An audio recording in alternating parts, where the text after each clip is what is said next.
The Win podcast, N and T. We're back now to do episode 2, the real raw reality of the living in the inside of the care system. This is Colin, who's been brought up in the care system since the age of 6. Hey, is everybody? Welcome to episode 2.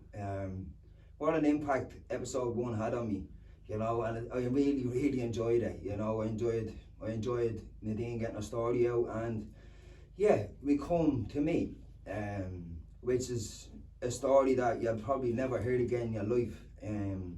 It's a care story, care system story, where I chose the name of this podcast, Harness the Wind, because I've harnessed the wind. And look, I'll just get straight into it, as you all have been asking for this story. The saying, you can't choose your father, that's a saying for a reason. You can have 20 fathers and only have one mother, like kind of thing.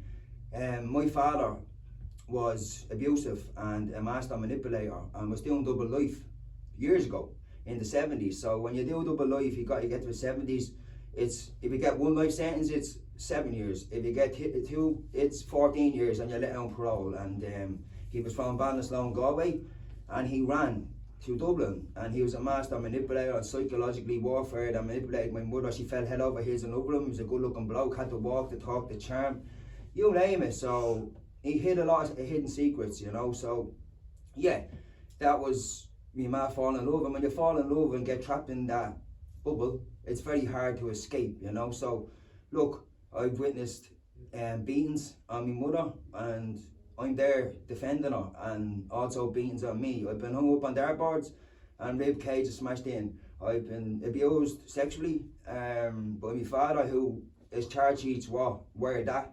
So he lied to me mother. So it's a hard one. And then just growing up, watching that and being aware, and at a very young age I was aware of what was around me. I just had this, I would call it a gift, just to be an intuition at a young boy, being aware of what was around me. But when you grow up in that kind of way, it's not a good way to grow up in any way, especially one with this on top of you, right? So my mother never knew from the start. So what happened was, my father used to go down the country and bleed in shops that had no alarms and whatever on them, and my mother never knew. So it was grand and blah blah. It wasn't grand, but yeah, it was okay, you know what I mean? But a group, when we were going one day to get food in a car, when we came back, our flat was burned to the ground, the Ebony Gardens, and it was a group that were anti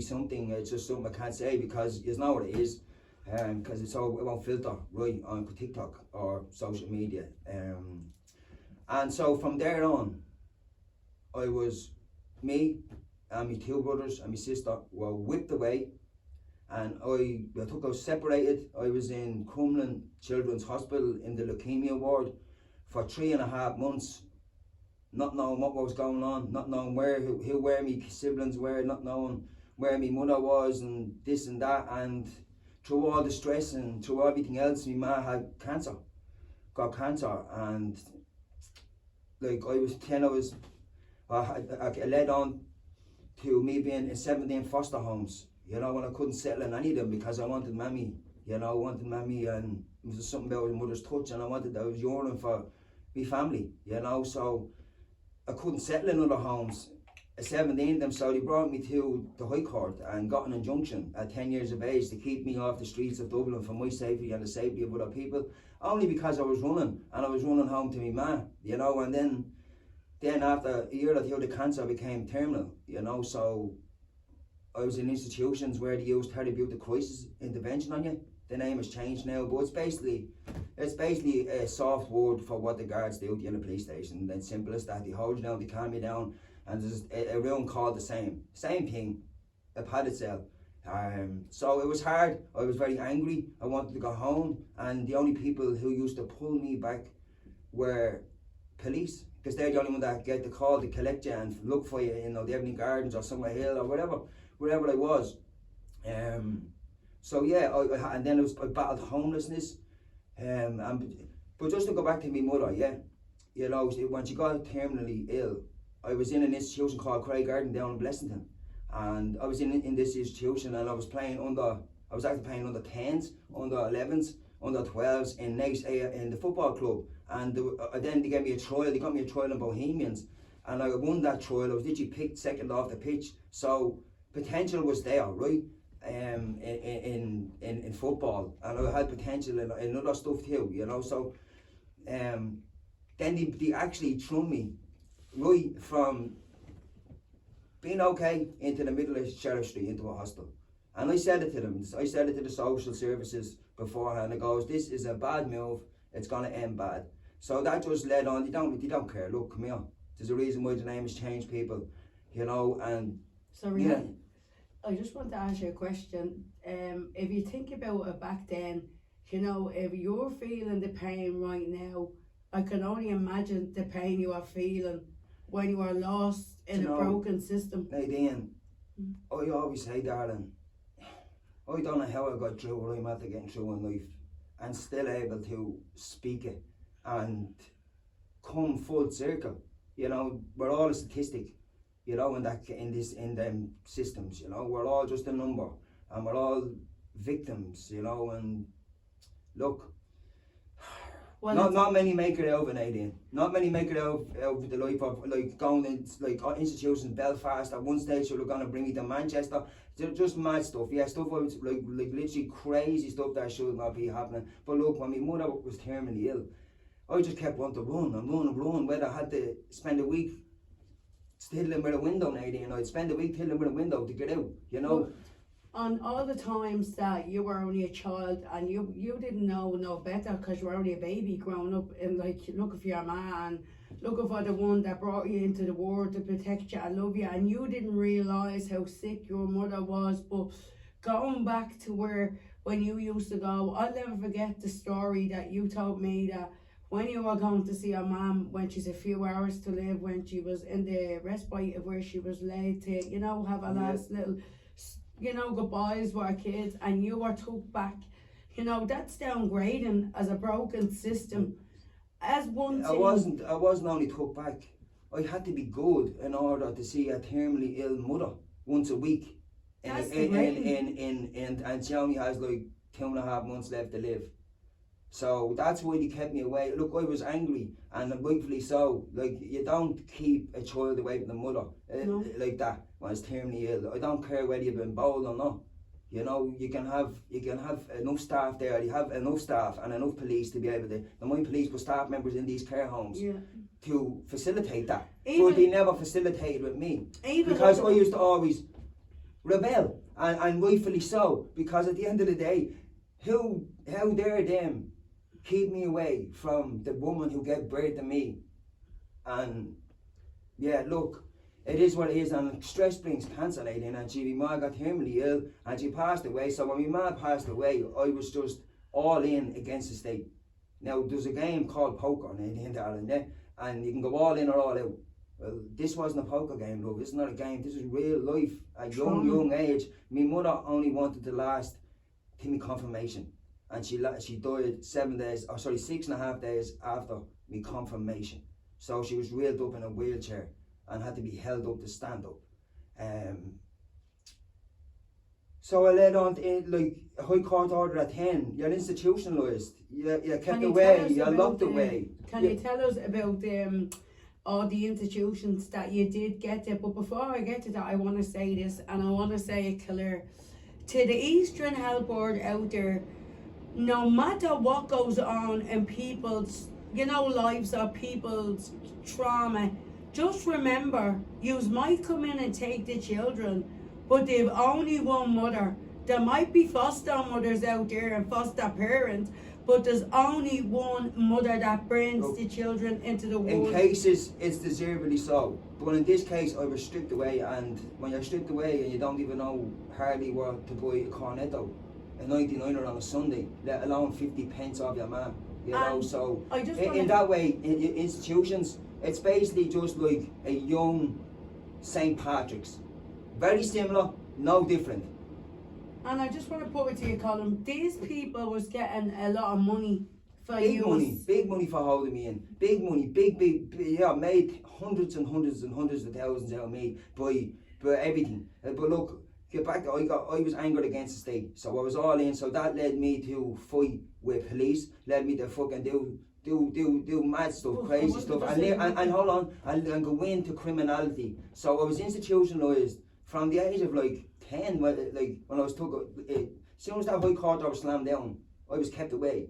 I was kept away anyway, but once that High Court order was done, I was kept away even more securely. So really, I had to be good in order to go to the shop or go to an outing or go for an outing or even that. You had to go. There was too bold to see a man. So yeah. Well, that's degrading on negligence Not only that, of the care system of Ireland. That is downgrading to do that to any child. You know, underneath whatever. You know, no matter what, you should be allowed to go and see your loved one, your mother, your sister, your auntie, your brother. In this case, I've seen it. You know, when I look at Colin today and look at his breaking, it's heartbreaking. You know, him and his family was split up, you know, and Colin was basically left in Oliver. And he set up, you know? Sorry, I forgot to say this now, they actually set up a home in Blanchardstown where my two brothers and my sister were staying there. And I was supposed to be implemented into that house. And look, as I said, I was all in against the state, so how could I be implemented into a house where, when I was just angry, and look, I was put to Belfast, I was in Newtown House, I was down in Kerry, I was in Waterford, I was in Wexford, I was in Navan, you know, I was in Roscommon, you know, in these secure places, and just kept locked away as a child under a High Court order. And then as soon as you got older, fucked on the streets of Dublin and left to fight for yourself. So that led to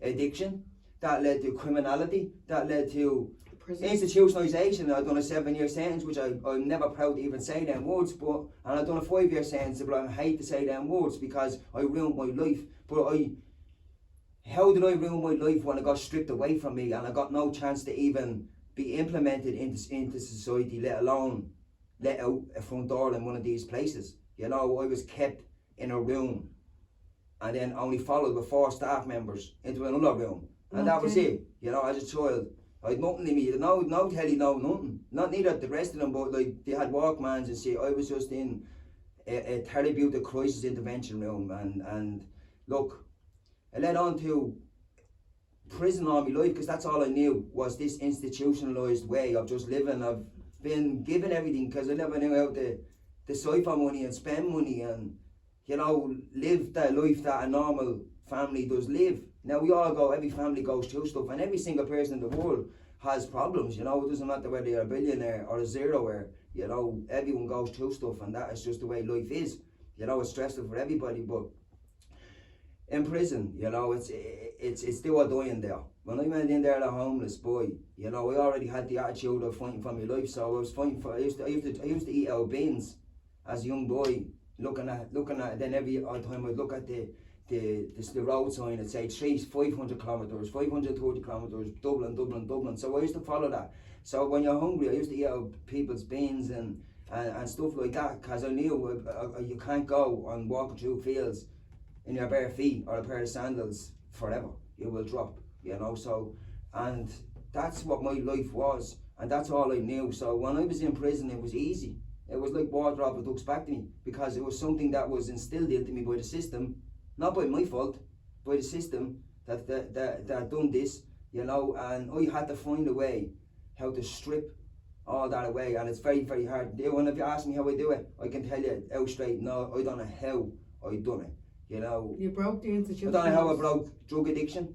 It wasn't for nobody, it wasn't even for myself, it just happened, yeah, through mental health and just other stuff, but it just happened. And how I broke institutionalisation, I just woke up one morning and just, it changed. So if you want me to be read into that, that's like my mother coming to me.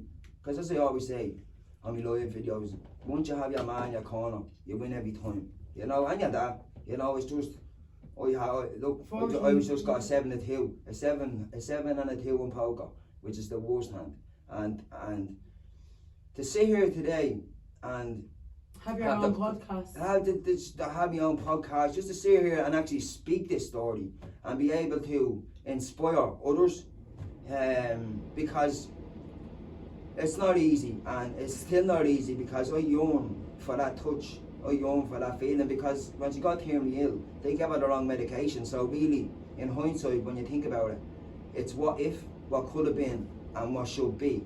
You know, so it's obviously something we have to accept and take, but it's hard to take that, especially when it comes to Christmas and all these times you see other families. I get it. I have a family with you, and I love you eternally for it. You know, you took me off a homeless street begging for food, so how can you not? But when you see these festive, like Christmas and all come down, you see these family, I never had that. I never had that bond feeling, you know. I still don't talk to my brothers or my sister. It's just the damage has been done many years ago, you know, so here I am today. I want to bring you back to last year, Colm, of the mental health system. I want to bring you back onto the basically the last 2 to 3 years in your life of you being, you're 39 years of age. Yes. You will be 40 on the 18th or the 25th. Don't get that one wrong. The 25th of 19 November. years, baby. You'll get You'll that be one wrong. 30 or 40 in November, and you have been, you know, from being on this journey with you and like seeing the journey and living it, and me now having to go out and fight to get the support and the help for your mental health, as me having to go out camping, you know, in the system of Ireland. Outside the Mater Hospital, yeah. Outside the Mater Hospital, because Colm had a nervous breakdown from suppressing all this for many years. I'm diagnosed with schizophrenia. He has ADHD, he has schizophrenia, autism, all these things that he was failed on, that they should have checked Colm when he was a child. These people in the care system of Ireland, the insides. I'm funny enough you said that. I was only checked when the judge got a psychological report done on me. That's when you were supposed to get you open prison, man. You refused that being failed again. Again, told lies, but it was the story about last year. Look, it's like anything in life. You suppress and you hold in something, and you hold in everything that I've held in. It ain't gonna come out in a chat like this, darling. It's gonna come out in an explosion, and my explosions just tend to be extreme. But bring me back to where you were refused, right? This was going on. I'll tell you, we went a year before that when I went through a mental episode. I was brought into a mental place a couple of times and seen, but this time around I had to go 15 days in a row to the Mater Hospital every day and sit there and be dragged in, and like guards around you, and you're brought in forced. And so people perceive. Well, and I say straight away, I'm like, look, can I wait patiently for years? I've changed my life. I'm not this animal or not, because people in here will have a perception of me. But look, when you have the past I had, you just have to go in and take it when you're called, and come back out and apologise to everybody for it.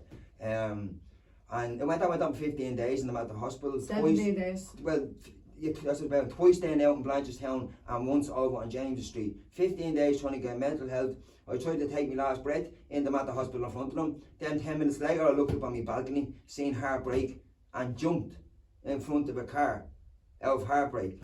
So when I look back at that I looked up, I wanted to take the heartbreak away from them, even though they would have been heartbreaking when what would have had unfolded.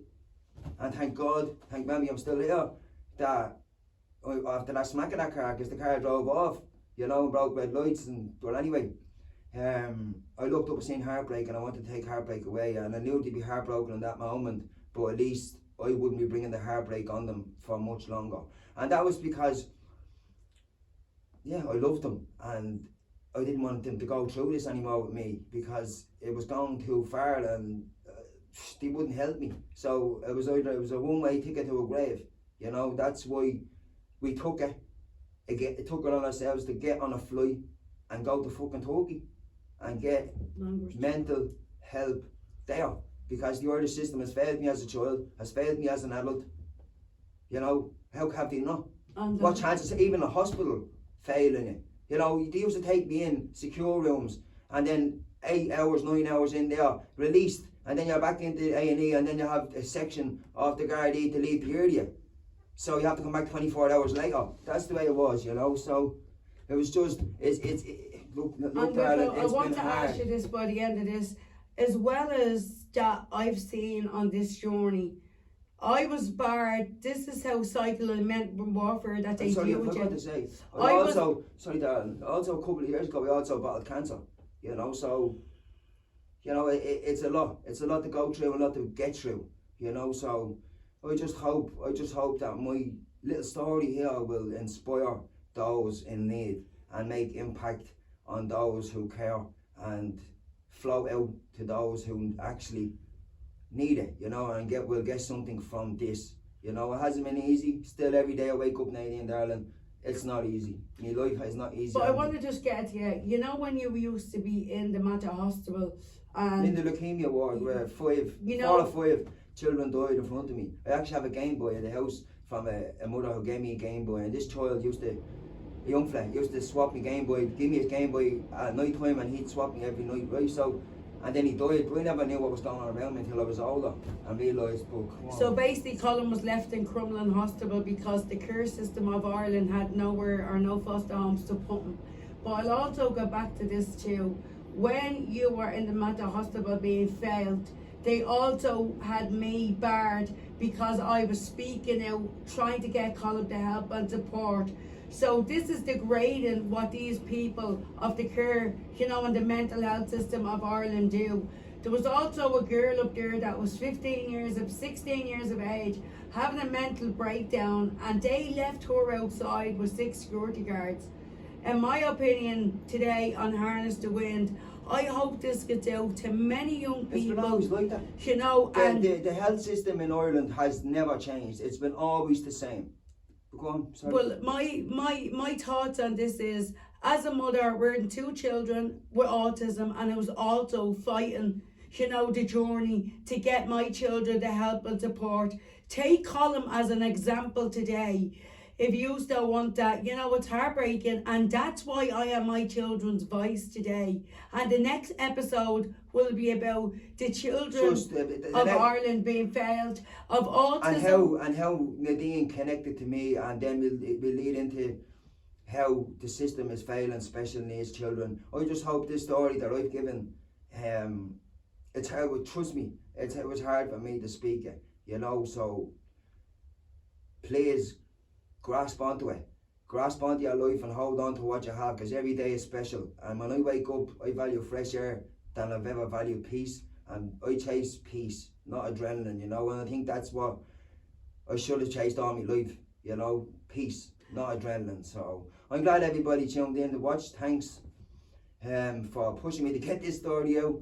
Thanks for just being there, and not putting a mask on, because many people will put the mask on or play one person and hide the real person, so what you see is what you get with me. So Coming to the end, I'm just saying, if you are out there watching this, reach out. If you are going and you're a victim going through this in silence, reach out, give us a text. That's what we're there for. We're on TikTok, Facebook and Instagram. We're there to help people, support them and get them out of this very dark situation, because it's a heartbreaking journey and nobody knows what's going on.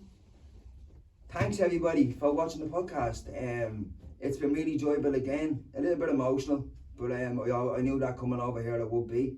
And yeah, I can't wait to go to episode 3, and it'll be about something that's impactful also. Thanks for tuning in to Harness the Wind podcast, hosted by NNC. I hope what today will sink into those who need it to sink into. From myself, herself. Thank See you you. now, everybody.